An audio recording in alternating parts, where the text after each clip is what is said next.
Hello, नमस्कार साथियों। एक बार फिर आप लोगों का शुभ नॉलेज पॉइंट में स्वागत है। तो आज के इस वीडियो में हम लोग देखेंगे जीके जीएस से संबंधित कुछ महत्वपूर्ण प्रश्न जो आपके आने वाले सभी एग्जामों के लिए हेल्पफुल होगा। तो आज का पहला प्रश्न है साथियों कि लावनी किस राज्य का एक लोक नृत्य है। तो इसका सही उत्तर होगा साथियों महाराष्ट्र। लावनी महाराष्ट्र राज्य का एक प्रमुख लोक नृत्य है। साथियों, महाराष्ट्र राज्य की राजधानी मुंबई है और हाल ही में महाराष्ट्र के मुख्यमंत्री देवेंद्र फडणवीस बने हैं। चलते हैं साथियों प्रश्न नंबर 2 की ओर। प्रश्न नंबर 2 है साथियों कि निम्नलिखित में कौन सी पुस्तक विष्णु शर्मा द्वारा लिखित है। तो इसका सही उत्तर होगा पंचतंत्र। पंचतंत्र विष्णु शर्मा के द्वारा लिखित एक पुस्तक है।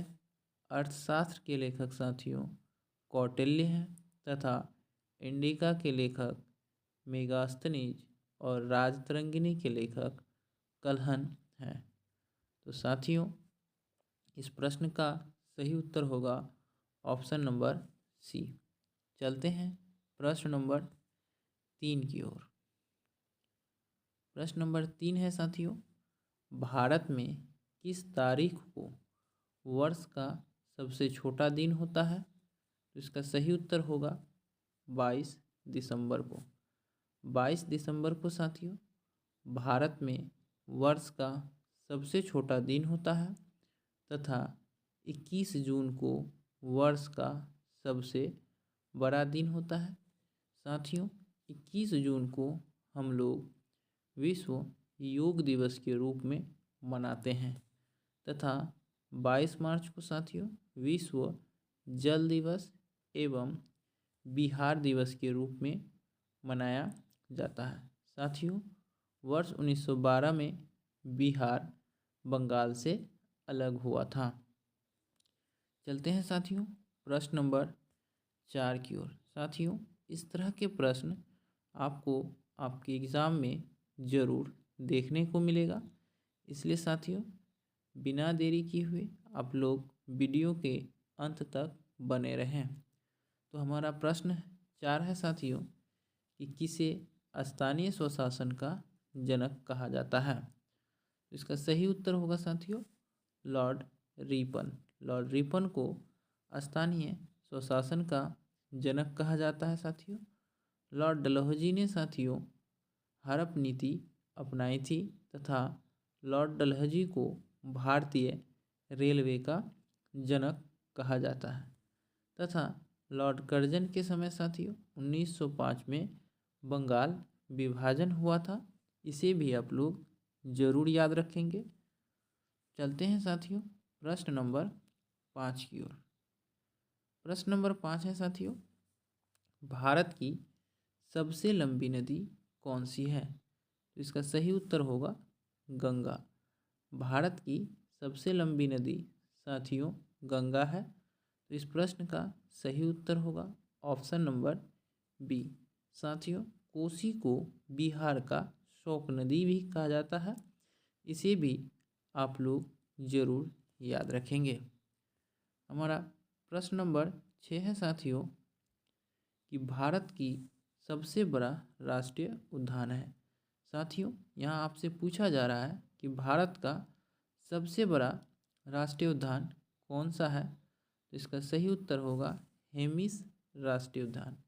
साथियों हेमिस राष्ट्रीय उद्यान भारत का सबसे बड़ा राष्ट्रीय उद्यान है, इसे भी आप लोग ज़रूर याद रखेंगे। तथा मानस राष्ट्रीय उद्यान साथियों असम राज्य में स्थित है। चलते हैं साथियों प्रश्न नंबर 7 की ओर। प्रश्न नंबर 7 है साथियों कि गुलाम वंश की स्थापना किसने की थी। साथियों यहाँ आप लोगों से पूछा जा रहा है कि गुलाम वंश की स्थापना किसने की थी। तो इसका सही उत्तर होगा कुतुबुद्दीन ऐबक। कुतुबुद्दीन ऐबक के द्वारा गुलाम वंश की स्थापना की गई थी। इसका सही उत्तर होगा ऑप्शन नंबर ए। चलते हैं साथियों प्रश्न नंबर 8 की ओर। प्रश्न नंबर 8 है साथियों कि जलवायु परिवर्तन प्रदर्शन सूचकांक 2024 में भारत का स्थान है। तो इसका सही उत्तर होगा साथियों 7वां। साथियों जलवायु परिवर्तन प्रदर्शन सूचकांक 2024 में भारत का स्थान साथियों 7वां है। इसे आप लोग जरूर याद रखेंगे। इसका सही उत्तर होगा ऑप्शन नंबर सी। तो साथियों चलते हैं प्रश्न नंबर 9 की ओर। तो साथियों इस वीडियो में आप लोगों को जीके, जीएस तथा करंट अफेयर्स से कुछ क्वेश्चन बताया जाएगा। तो इसे आप लोग ज़रूर ध्यान से देखेंगे। तो हमारा प्रश्न नंबर 9 है साथियों कि राष्ट्रीय चिकित्सा आयोग के अध्यक्ष कौन बने हैं। तो इसका सही उत्तर होगा साथियों डॉक्टर BN गंगाधर राष्ट्रीय चिकित्सा आयोग के अध्यक्ष बने हैं। इसे आप लोग जरूर याद रखेंगे। चलते हैं साथियों प्रश्न नंबर 10 की ओर। प्रश्न नंबर 10 है साथियों कि विश्व हिंदी दिवस कब मनाया जाता है। इसका सही उत्तर होगा 10 जनवरी को। प्रतिवर्ष 10 जनवरी को विश्व हिंदी दिवस मनाया जाता है। इसे ज़रूर आप लोग याद रखेंगे साथियों। हमारा अगला प्रश्न है साथियों प्रश्न नंबर 11। प्रश्न नंबर 11 साथियों कि विश्व स्वास्थ्य दिवस कब मनाया जाता है। तो इसका सही उत्तर होगा 7 अप्रैल। ऑप्शन नंबर ए कि विश्व स्वास्थ्य दिवस 7 अप्रैल को प्रतिवर्ष मनाया जाता है तथा 2 फरवरी को साथियों विश्व आर्द्र भूमि दिवस मनाया जाता है। इसे भी आप लोग याद रखेंगे कि विश्व आर्द्र भूमि दिवस 2 फरवरी को मनाया जाता है। चलते हैं साथियों प्रश्न नंबर 12 की ओर। प्रश्न नंबर 12 है साथियों कि लखनऊ में 1857 के विद्रोह का नेतृत्व किसने किया था। तो इसका सही उत्तर होगा बेगम हजरत महल। बेगम हजरत महल ने लखनऊ में 1857 के विद्रोह का नेतृत्व किया था। इसे आप लोग याद रखेंगे। बिहार का नेतृत्व वीर कुंवर सिंह ने किया था। इसे भी आप लोग ज़रूर याद रखेंगे। तो साथियों इस प्रश्न का सही उत्तर होगा बेगम हजरत महल ने 1857 के विद्रोह का नेतृत्व लखनऊ में किया था। चलते हैं साथियों प्रश्न नंबर 13 की ओर। प्रश्न नंबर 13 है साथियों कि राज्यसभा के सदस्यों के कार्यकाल की अवधि कितनी होती है। तो इसका सही उत्तर होगा साथियों 6 वर्ष। राज्यसभा के सदस्यों का कार्यकाल 6 वर्षों का होता है तथा साथियों लोकसभा विधानसभा के सदस्यों का कार्यकाल 5 वर्षों का होता है। इसे भी आप लोग याद रखेंगे। चलते हैं प्रश्न नंबर 14 की ओर। प्रश्न नंबर 14 है साथियों राज्यसभा के सदस्यता के लिए न्यूनतम आयु क्या होनी चाहिए। इसका सही उत्तर होगा 30 वर्ष। साथियों राज्यसभा के सदस्यता के लिए न्यूनतम आयु 30 वर्ष होनी चाहिए तथा लोकसभा एवं विधानसभा के सदस्यता के लिए न्यूनतम आयु साथियों 25 वर्ष होनी चाहिए। इसे भी आप लोग ज़रूर ध्यान में रखेंगे। चलते हैं प्रश्न नंबर 15 की ओर। प्रश्न नंबर 15 है साथियों कि भारतीय सदन का उच्च सदन कौन सा है। तो इसका सही उत्तर होगा राज्यसभा। राज्यसभा को भारतीय सदन का उच्च सदन अस्थाई सदन भी कहा जाता है। तो साथियों भारतीय संसद में 2 सदन हैं लोकसभा एवं राज्यसभा। राज्यसभा को उच्च सदन एवं अस्थाई सदन कहा जाता है।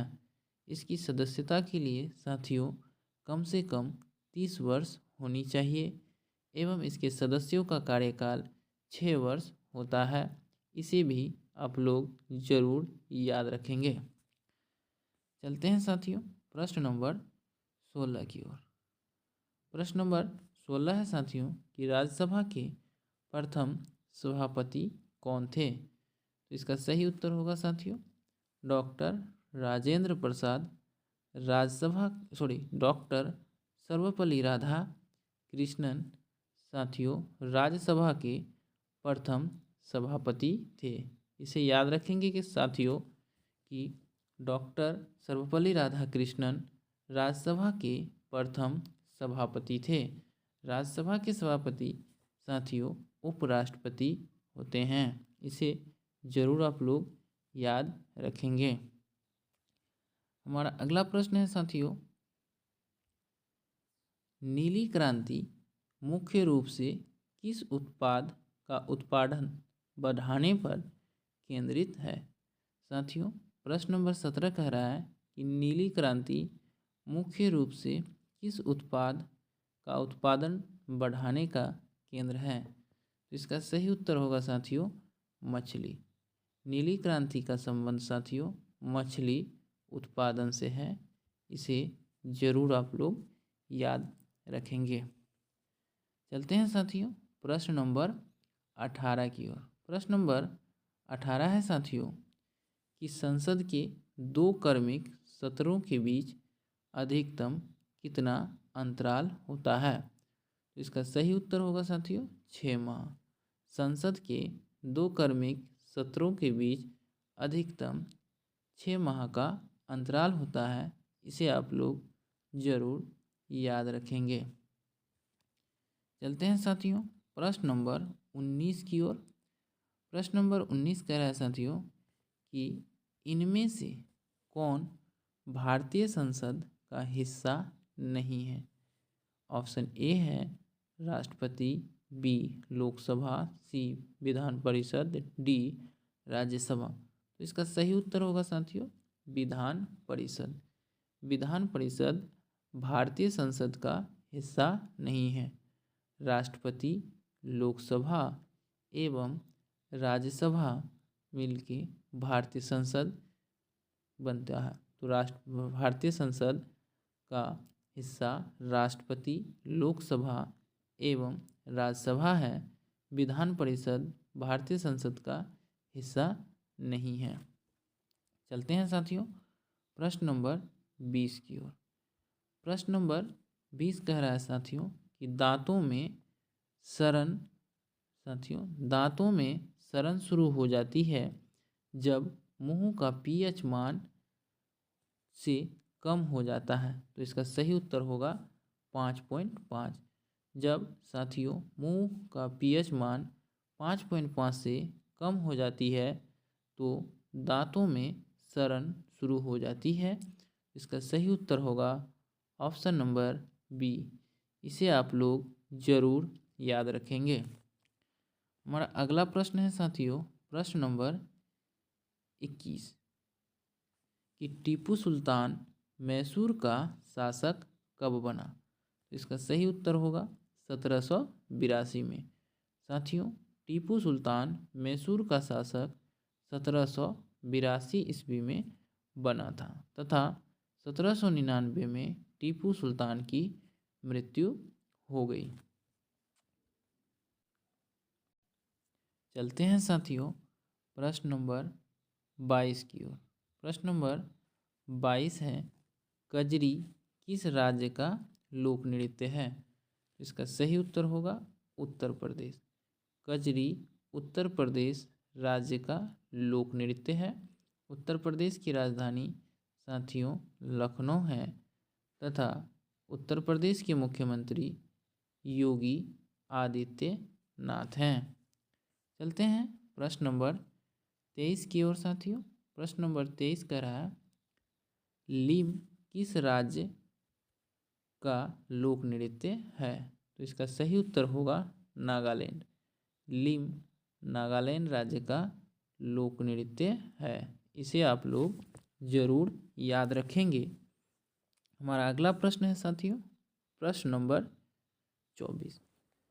साथियों प्रश्न नंबर 24 कह रहा है कि प्रथम विश्व युद्ध कब आरंभ हुआ था? तो इसका सही उत्तर होगा 1914 में। साथियों प्रथम विश्व युद्ध 1914 से 1918 तक चला था तथा द्वितीय विश्व युद्ध 1939 से 1945 तक चला था। इसे भी आप लोग जरूर याद रखेंगे। प्रश्न नंबर 25 है साथियों कि निम्नलिखित में से कौन सा नर्तक ओडिसी नृत्य से संबंधित है? ऑप्शन ए है Shobhana Narayan, option B Birju Maharaj, option C Sujata Mahapatra, option D Rukmini Devi. तो इसका सही उत्तर होगा option number C Sujata Mahapatra Odissi नर्तक से संबंधित है। इसे भी आप लोग जरूर याद रखेंगे। हमारा अगला प्रश्न है साथियों प्रश्न नंबर 26। प्रश्न नंबर 26 कह रहा है प्रथम जैन संगीति कब हुआ था? तो इसका सही उत्तर होगा साथियों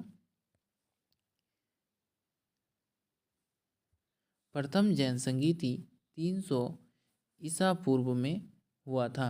इसका सही उत्तर होगा ऑप्शन नंबर बी कि प्रथम जैन संगीति 300 ईसा पूर्व में हुआ था। चलते हैं साथियों प्रश्न नंबर 27 की ओर। प्रश्न नंबर 27 है कि अशोक के प्रसिद्ध शिलालेखों में से एक गिरनार किस राज्य में है? इसका सही उत्तर होगा गुजरात। साथियों गिरनार अभिलेख गुजरात राज्य में स्थित है। इस प्रश्न का सही उत्तर होगा ऑप्शन नंबर बी। चलते हैं साथियों प्रश्न नंबर 28 की ओर। प्रश्न नंबर 28 है साथियों कि महान शासक सिकंदर और पोरस के बीच का युद्ध किस नदी के तट पर हुआ था? इसका सही उत्तर होगा झेलम। महान शासक सिकंदर और पोरस के बीच का युद्ध झेलम नदी के तट पर हुआ था। तो इस प्रश्न का सही उत्तर होगा ऑप्शन नंबर बी। प्रश्न नंबर 29 है साथियों कि भारत में मतदान की आयु कब घटाकर 18 वर्ष कर दी गई? तो इसका सही उत्तर होगा ऑप्शन नंबर ए 1989 को। भारत में 1989 को मतदान की आयु घटाकर 18 वर्ष कर दी साथियों। पहले मतदान की आयु 21 वर्ष थी। चलते हैं साथियों प्रश्न नंबर 30 जो आज का अंतिम प्रश्न है। तो प्रश्न नंबर 30 कह रहा है साथियों कि चंद्रगुप्त मौर्य के दरबार में भेजा गया यूनानी राजदूत कौन था? तो इसका सही उत्तर होगा मेगास्थनीज। चंद्रगुप्त मौर्य के दरबार में भेजा गया यूनानी राजदूत मेगास्थनीज थे, जिन्होंने भारत में आके इंडिका नामक पुस्तक लिखा। चंद्रगुप्त मौर्य साथियों मौर्य साम्राज्य के संस्थापक थे। मेगास्थनीज ने साथियों भारतीय समाज को 7 वर्गों में बांटा था। इसे भी आप लोग जरूर याद रखेंगे। तो धन्यवाद साथियों, फिर मिलते हैं अगले वीडियो में। तब तक के लिए जय हिंद।